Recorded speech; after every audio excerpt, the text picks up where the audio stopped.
everybody. Welcome to SproutsCast Tuesday edition. Thanks for joining us. We'll wait a few minutes and talk a little bit as we're going, just to let everybody else get on. But I want to welcome you here. For those of you that are just jumping on to our SproutsCasts, I'm Mr. Good, and I'm the Director of Children's Ministries here at NewLife Baptist Church. And this is my beautiful wife, Mrs. Good. Hi. Hi. So welcome. We're going to be able to get together again here real soon, but right now we're still doing these. But you know what we've been doing? We've been doing this story time on Tuesdays, and I'm excited about it. We're really learning something about something, and so I'm excited about that. What are we learning about, Mrs. Good? We have been reading about Jim Elliott, the missionary, in his book, One Great Purpose, and we are actually going to be on chapter 2 today.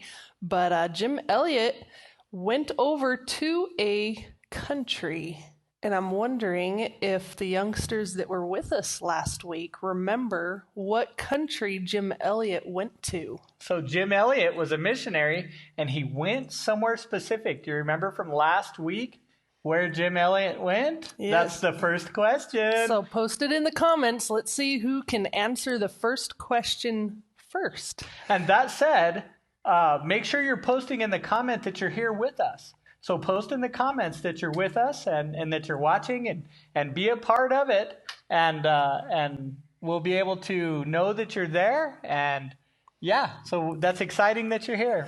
So in our last session, we started reading and we were learning about Jim Elliott being out actually in the country where he was, and he was super excited because a group of Auca Indians were actually on the way to his location where he was camped out, and they were getting ready to have their first encounter with the people that they were going to be missionaries to.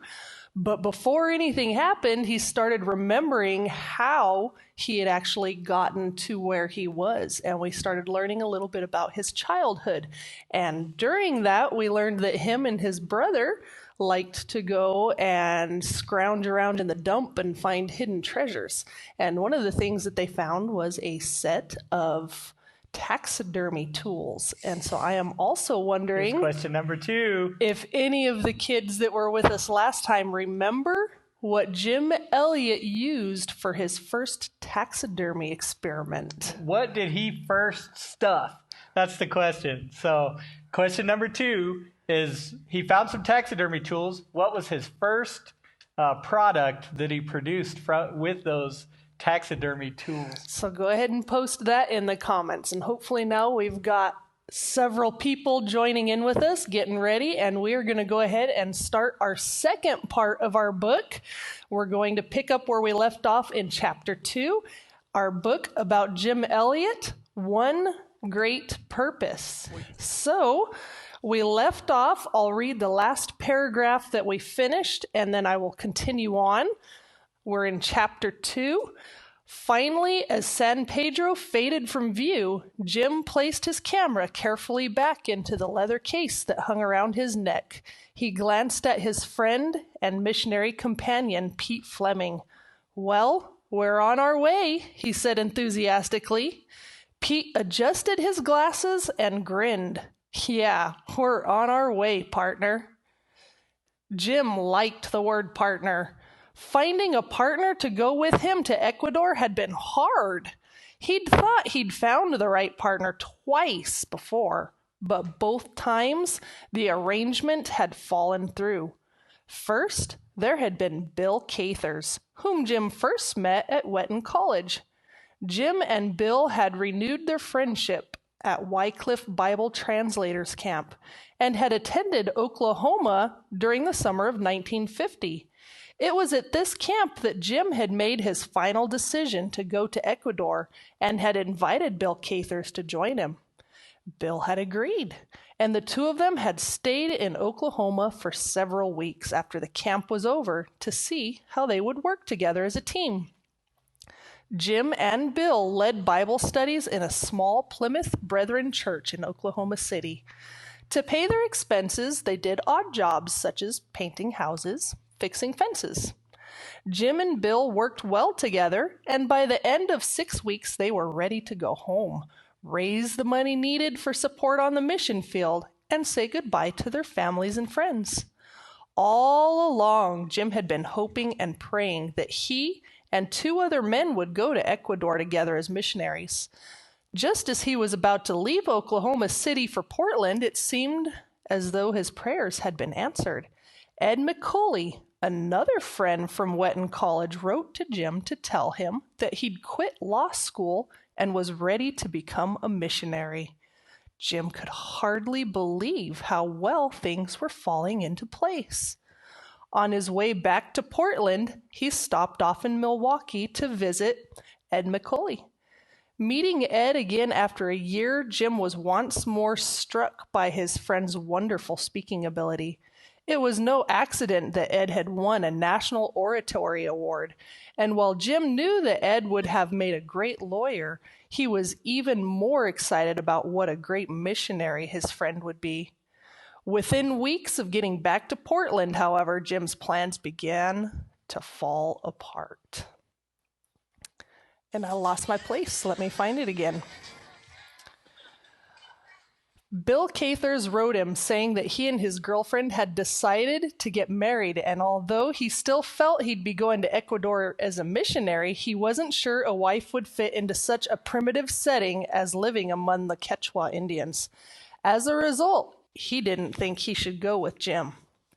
Jim was even more discouraged when Ed McCauley announced plans to marry his girlfriend, Marilou. Jim wondered why everything seemed to be going wrong. He was certain God wanted him to go to Ecuador, but now the 2 partners he had recruited were both getting married. Would he ever find a missionary partner? Finally, Jim decided that if he could not find someone to go with him, he'd go alone. He began to visit brethren churches in the United States to raise the financial support he would need to be a missionary. Seattle, Washington was one of his first stops. There, his old friend, Pete Fleming, had arranged for him to speak at his local Brethren church, or assembly, as it was so called. The Elliott and Fleming families had been friends long before Jim and Pete were born. From the earliest memory, the 2 boys had played together. Jim preached a stirring message at the church in Seattle about missions. In fact, his message was so stirring that it changed the direction of Pete Fleming's life.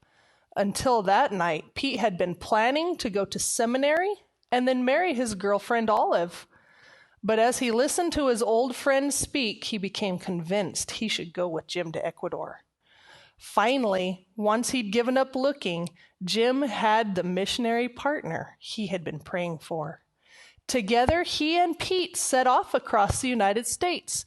They spoke in churches and Bible studies all the way to the East Coast and back.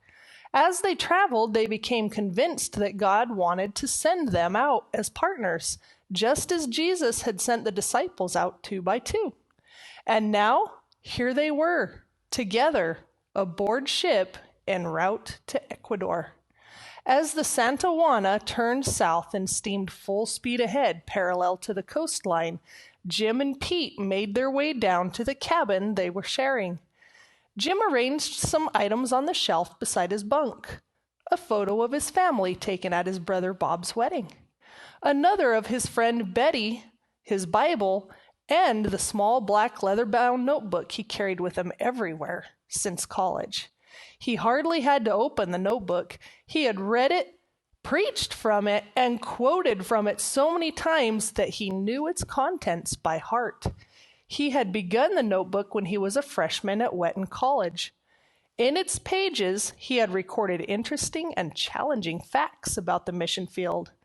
During his 2nd year at Wheaton, he had been asked to speak at some intercollegiate gatherings at the Student Foreign Mission Fellowship. At first, he wondered what to speak about, but as he thought about his notebook, he decided to challenge the students with the facts he'd gathered. Now, as the ship's engine throbbed beneath him and the smell of salt-laden air drifted in through the porthole, Jim pondered some of the facts recorded in his notebook. There were 1,700 languages into which no portion of the Bible had ever been translated. 90% of Christians who said they wanted to become missionaries never got to the mission field. 64% of the people in the world had never heard the name of Jesus Christ. Every hour, 5,000 people died worldwide, making a total of 120,000 deaths a day. There was one Christian worker for every 500 people in the United States, while the rest of the world averaged one Christian worker for every 50,000 people. For every man who applied to be a missionary, there were 18 women. Jim thought about how those facts had motivated him many times. Like a compass, they'd steered him towards his goal. Whenever he had a spare moment, he pulled the black notebook from his pocket and considered the facts written in it. He promised himself he would not be one of the 90% who didn't make it to the mission field. He wouldn't let anything distract or stop him.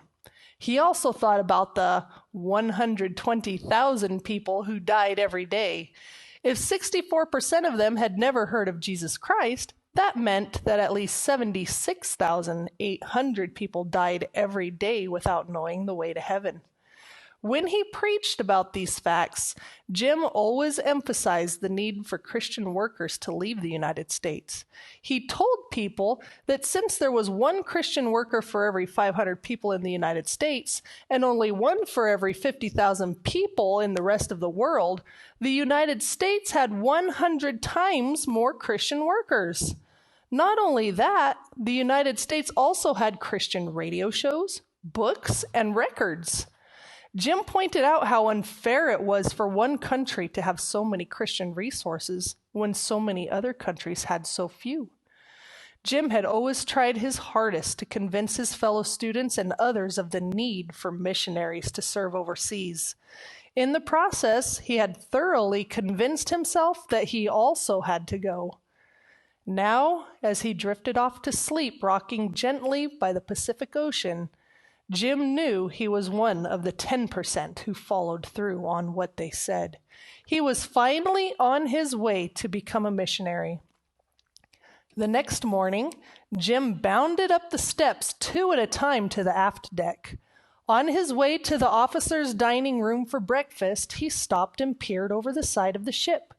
He took a deep breath of fresh sea air.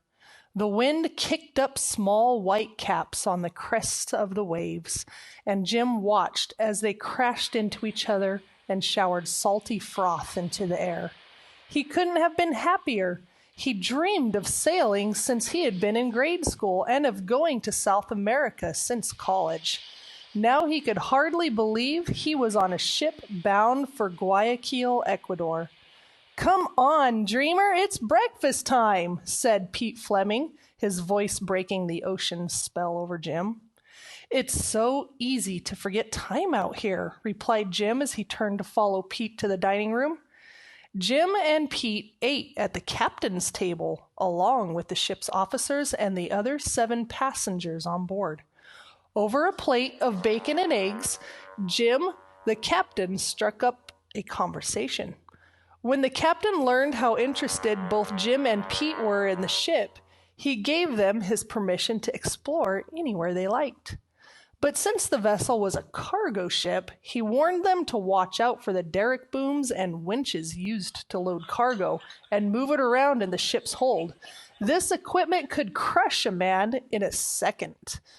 After 3 days at sea, as the ship was approaching the tropics, Jim began to notice changes in the ocean that delighted him.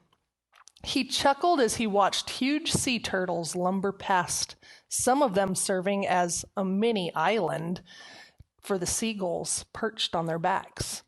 Occasionally, the water churned with schools of flying fish that looped in and out of the water. In the distance, Jim even saw a water spout of a lone, majestic gray whale.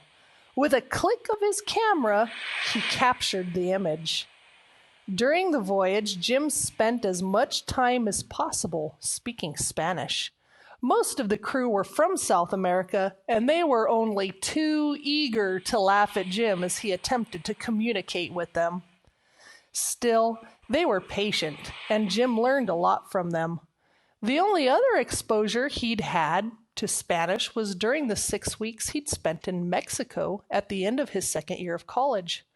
Ron Harris, a college friend, had invited him to spend the summer in Mexico with his parents, who were missionaries there. The 6 weeks Jim had spent in Mexico were eye-opening. Jim fell in love with the Mexican people and came to see that missionaries were not special or superhuman. Instead, missionaries were ordinary people with an extraordinary message to share. Because of the language barrier, Jim had also learned how frustrating it was not to be able to talk to people. He had set out to learn some Spanish as quickly as he could. By the 6th week, he'd learned enough to be able to address a small group of children. The topic he chose was Noah's Ark, and he had a great time miming the animals climbing the gangway into the ark. The children loved listening to the foreigner with the funny accent, and they giggled when he mispronounced a word, and they filled in for him when he didn't know a word. But giving a 5-minute talk to a group of little children and knowing the language well enough to conduct a church service or official business were two very different things. Jim knew he had a long way to go before he mastered Spanish, the official language of Ecuador. He also knew that Christian missionaries in many lands, the Plymouth Brethren Missionary Society he would be serving with, required all its missionaries in South America to speak fluent Spanish before they were sent to their chosen mission stations. So although he was on his way to Ecuador, he still had many challenges ahead of him before he would reach his final destination, the mission station at Shandai in the jungles of Ecuador. And that is the end of chapter 2. So we are going to leave it there. Next week, the chapter is called The Letter, chapter 3. And I hope you will all come back and join us again for our next time together for SproutsCast Story Time.